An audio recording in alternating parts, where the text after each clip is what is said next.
Everyone, good morning সবাইকে। আশা করছি তোমরা সবাই খুব খুব খুব ভালো আছো। আমি তোমাদের অন্তরা চলে এসেছি নতুন একটি ব্লগ ভিডিও নিয়ে। বড়োদেরকে আমার প্রণাম, ছোটোদেরকে আমার অনেকটা ভালোবাসা দিয়ে আজকের ভিডিওটা আমি স্টার্ট করছি। ব্লগ ভিডিও বললে ভুলই হবে। আজকে আমি তোমাদের সাথে একটা রেসিপি ভিডিও শেয়ার করব। আগে কখনোই আমি আমার চ্যানেলে এরকম কোনো রেসিপি ভিডিও তোমাদের সাথে শেয়ার করিনি। আজকে ফার্স্ট টাইম আমার একটা রেসিপি ভিডিও তোমাদের সাথে শেয়ার করতে খুব ইচ্ছে হলো। তো আমি কিভাবে ঘরোয়া পদ্ধতিতে রান্না করি বিরিয়ানি, সেটাই আমি তোমাদের সাথে শেয়ার করব। সকাল সকাল আমি সমস্ত কিছু রেডি করে নিয়েছি। এখানে প্রথমেই আমি আদা, জিরে আর ধনে সেটা আমি পাটাতে বেটে নিচ্ছি।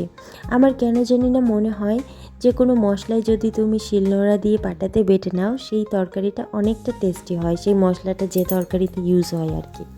তো যার কারণে আমি ম্যাক্সিমাম সময় চেষ্টা করি শিলনোড়াতে সমস্ত মশলাটা বেটে নিতে। তো এখানে আমি নিজের হাতেই সমস্ত প্রথমে আদাটা বেটে নিলাম।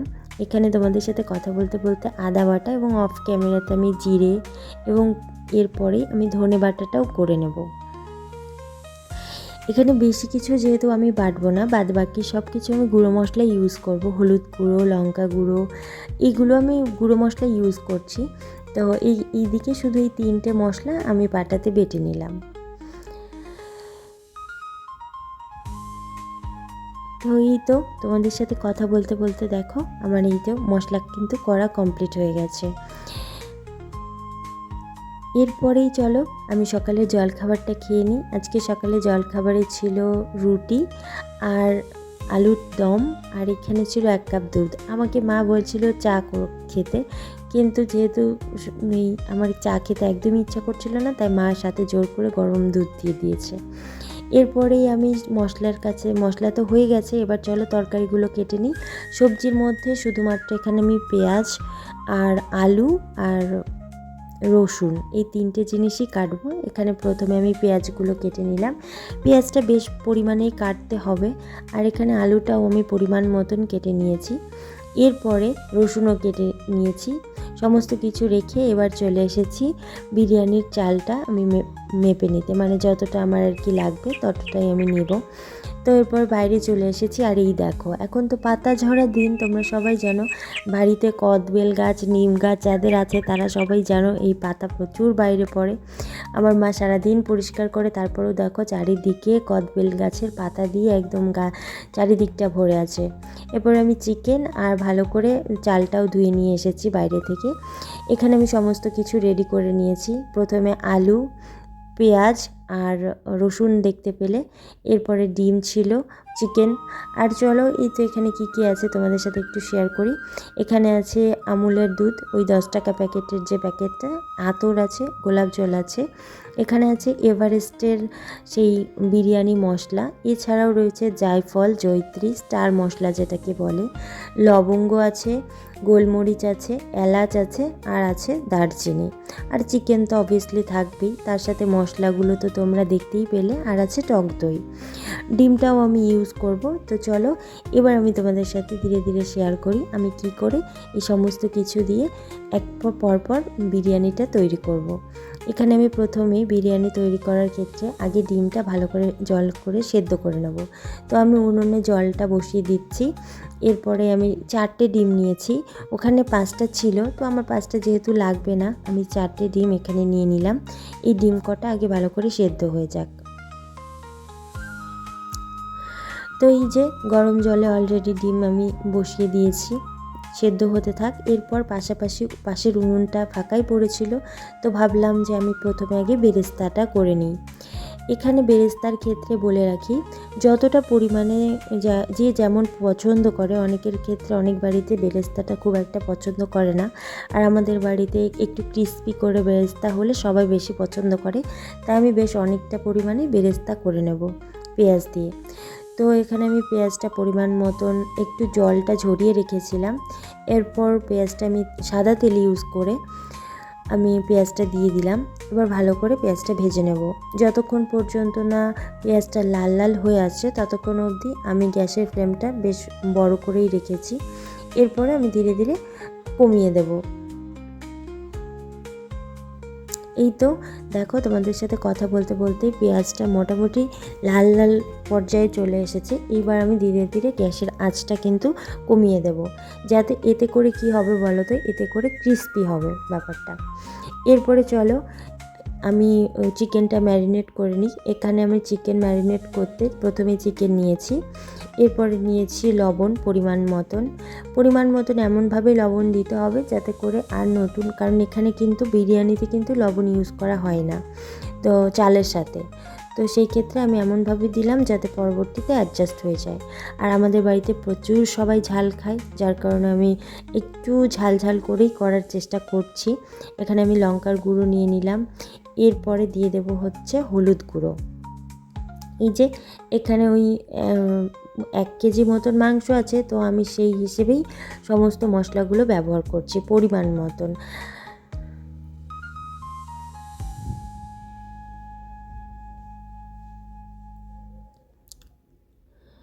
তো এখানে আমি দেখলেই পরপর লবণ, তারপর লঙ্কার গুঁড়ো, এরপর দিয়েছি হলুদ গুঁড়ো, এবার দিলাম জিরে বাটা, ধনে বাটা, আদা বাটা, যা যা আর কি তখন বেটে রেখেছিলাম সমস্ত রকমের বাটা মশলা আমি এই চিকেনটাতে দিয়ে দেব।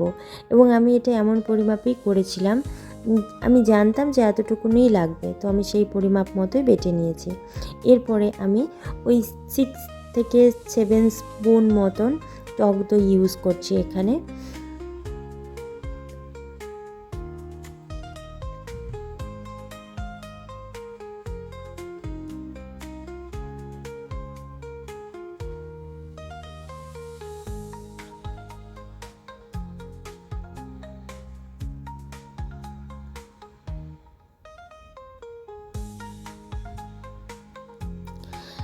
তো এরপরে কিছুটা পেঁয়াজ, কাঁচা পেঁয়াজ যেটাকে বলে, সেইটা ভালো করে এই চিকেনে অল্প পরিমাণে দিয়ে দিলাম। এবার চলো এই বিরিয়ানি যে মশলাটা আছে সেটাও আমি এই মশলাটার সাথে কিন্তু এটা দিয়ে দেব, সমস্ত মশলার সাথে। এখানে আমি পুরোটা ইউজ করছি না, কিছুটা মশলা আমি রেখে দিলাম আর বাকিটা দিলাম।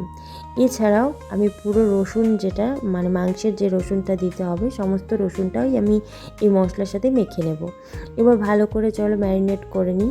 ম্যারিনেট করে কিছুক্ষণ মোটামুটি 30 মিনিট মতন চেষ্টা করবে একটু ঢেকে রাখার। তো আমি আজকে যেহেতু আমার একটু তাড়াহুড়ো ছিল, আমি 30 মিনিট মতন রাখতে পারিনি আর কি, ওই বেরেস্তা হতে যতটা টাইম লাগে। আর এইদিকে বেরেস্তাটাও হয়ে গেছে, একটু বেশি করা হয়ে গেছে, আর একটু আগে নামাতে হতো যেহেতু আমি এই সাইডে কাজ করছিলাম। তারপরে এইদিকে আমি আলুগুলো এবার নুন হলুদ দিয়ে ভালো করে মেখে এই আলুগুলো ভেজে নেব। আর ওই সাইডে ডিম সেদ্ধ প্রায় হয়ে এসছে, ডিম সেদ্ধটাও আমি কিন্তু এর মাঝে নামিয়ে ছাড়িয়েও নিয়ে নেব।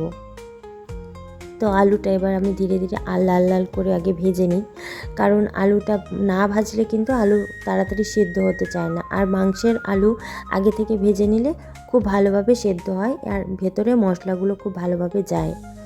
তো এই যে আলুটা একদম নামিয়ে নিচ্ছি আমি। এখানে আলু ভাজা হয়ে গেছে পুরো।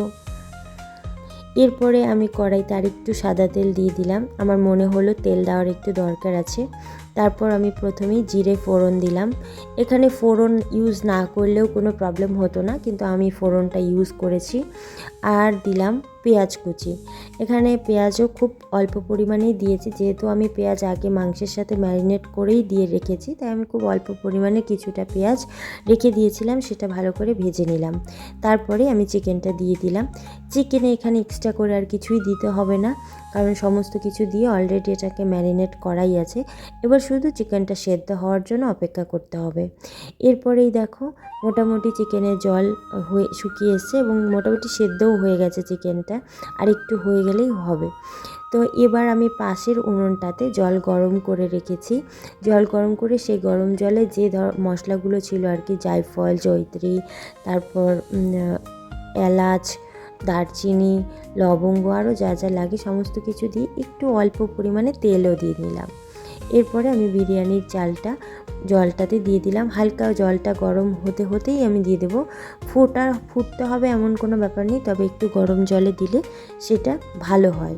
তো আমি এখানে একটু হালকা যখন জলটা গরম হয়ে এসছে তখন আমি বিরিয়ানির চালটা দিয়ে দিলাম। এবার চলো চালটা খুব একটা যাতে সেদ্ধ না হয়ে যায় সেই দিকেও আমাদের সবসময় খেয়াল রাখতে হবে। এই তো মোটামুটি হয়েই এসছে আমার, তোমরা দেখতেই পাচ্ছ। বিরিয়ানির চাল কিন্তু একটু সরু হয় আর খুব তাড়াতাড়ি যেমন রান্না হয়ে যায় তেমন তাড়াতাড়ি খুব গলেও যায়। তো এই দিকে সবসময় খেয়াল রাখতে হবে যেন চালটা একটা চালের সাথে আরেকটা চাল একদম লেগে না থাকে ভাত হওয়ার পরে আর কি। তো এই পর্যায়ে দেখো আমার একদম ঝরঝরে বিরিয়ানি হয়ে গেছে ভাত আর কি, সেটা আমি নামিয়ে নিয়েছি। আর এই দিকে আমি ডিম সেদ্ধটাও কিন্তু ছাড়িয়ে নিয়েছি, তারপর মাংসটাও হয়ে গেছে। এবার চলো এবার হচ্ছে লেয়ারিংয়ের ব্যাপারে আসি। লেয়ারিংয়ের ব্যাপারে আর কিছু আলাদা করে বলার নেই। এখানে প্রথমেই আমি যে হাঁড়িটাই দিয়েছি বিরিয়ানির জন্য সেই হাঁড়িটা একটু ছত্রানো হাঁড়ি নিয়েছি আর তার মধ্যে ভালো করে ঘি যেটা আছে সেটা হাত দিয়েই চারিদিকে মেখে নিয়েছি। তো এরপরে আমি প্রথমে বেরেস্তা দিলাম, তারপরে একটু করে প্রত্যেক লেয়ারেই আমি ঘি দিয়ে দেব। তারপর প্রথম লেয়ারে আমি দিচ্ছি একটু বড় সাইজের যে চিকেনগুলো আছে সেই চিকেনগুলো, মানে যেগুলো ধরো একটু হয় না লেগ পিস বা এই ধরনের বেস্টের যে পিসগুলো আছে সেই পিসগুলো দিয়ে আমি প্রথম লেয়ারটা করলাম। তারপরে আবার দিয়ে দিচ্ছি ভাত। এরপরে আমি ছোট যে চিকেনগুলো আছে সেই চিকেনগুলো আর কি দিয়ে দিচ্ছি, মানে একটু ছোট সাইজের যে চিকেনগুলো সেটা দিয়ে দিলাম। এটা নিজেদের বুঝে দিতে হবে কারণ সেদ্ধ হওয়ার একটা ব্যাপার থাকে। এমনিতেই সুসিদ্ধ হওয়ার পর এরপর একটু গোলাপ জলও দিয়ে দিয়েছি। আর আমি বললাম প্রত্যেক লেয়ারে একটু করে ঘি আর একটু করে বেরেস্তা আমি দিয়ে দিচ্ছি। তো এবার দ্বিতীয় লেয়ার শেষ আমার, এবার চলছে আমার তৃতীয় লেয়ার। এরপর তৃতীয় লেয়ারে আমি ডিমগুলো দিয়ে দিলাম, তারপরে এর লেয়ারেও আমি বেরেস্তা দিয়ে দেব এবং সাথে দেব গরম দুধটা তোমরা দেখতেই পেয়েছো, দুধটা আমি গুলিয়ে নিয়েছি, ওই 1 প্যাকেট দুধই দিয়েছিলাম। তো এরপরে ওই বিরিয়ানির যে ডিমের যে লেয়ারটা থাকবে ওটার সাথেই আমি আলুগুলো সমস্ত কিছু একটা লেয়ারেই আমি দিয়ে দিলাম। তারপরে যেটুকুনি চাল ছিল সমস্ত বাকি ভাতটা যেটা আর কি থেকে যাবে সব কিছু দিয়ে আমি আবারও ভালো করে দুধ দেব, তারপরে আমি বেরেস্তাগুলো দেব এবং পরপর ঘি দেব। এইভাবেই আমি সমস্ত লেয়ার ধীরে ধীরে কমপ্লিট করব। আর বাকি যে আর তরকারিটা থাকবে বিরিয়ানির মাংসের যে তরকারিটা থাকবে সেই তরকারিটা দিয়ে দিলাম। এরপরেও আবারও আরেকটু আমার ভাত থেকে গেছিলো সেটা আমি ভালো করে ঢেকে দিলাম। আর বেরেস্তা যা সমস্ত কিছু বাঁচা ছিল সমস্ত কিছু আমি এখানে ঢেলে দিয়েছি। এরপরে কিছুটা ওপরে বিরিয়ানি মশলা দিয়ে দিলাম, মানে যতটা আর কি তখন রাখা ছিল ততটুকুনি বাকি মশলাটুকুনি আমি বিরিয়ানির ওপরে দিয়ে দিয়েছি। আর এখানে ইউজ করছি হচ্ছে আতর। এই আতরের স্ট্রং গন্ধে আমার একদম পেট ফুলে যায়। আমি জানি না এই প্রবলেমটা শুধু আমারই হয় না সবারই হয়। তো চলো এখানে হয়ে গেছে, বসিয়ে দেবো এবার, ঢেকে দিয়েছি। আর এইদিকে গ্যাসের ফ্লেমটা একদম লোতে রাখবো, খুব বেশিক্ষণ রাখার দরকার নেই, 30 মিনিট মতন রাখলেই হয়ে যাবে। আর এখানে অনেকেই ময়দা দিয়ে সিল করে দেয়, তো আমার কেন জানি না মনে হয় ময়দা দিয়ে সিল করার কোনো প্রয়োজন নেই। ওপরে আমি এই শিলনোড়াটাই দিয়ে দিয়েছি, এতে ভারী থাকবে আর কোনোভাবেই বাইরে হাওয়া আসবে মানে বের হবে না। তো এই হচ্ছে আমার বিরিয়ানির রেসিপি। তোমরা কিন্তু অবশ্যই কমেন্ট করে জানাবে যে তোমাদের কেমন লাগলো, দেখতে কেমন হয়েছে সবাই বলো। খেতে কিন্তু বেশ ভালোই হয়েছিল। যাই হোক, আজকে প্রথম আমি আমার এরকম একটা রেসিপি ভিডিও তোমাদের সাথে শেয়ার করলাম।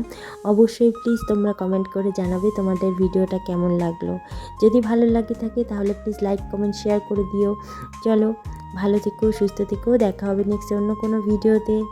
বাই।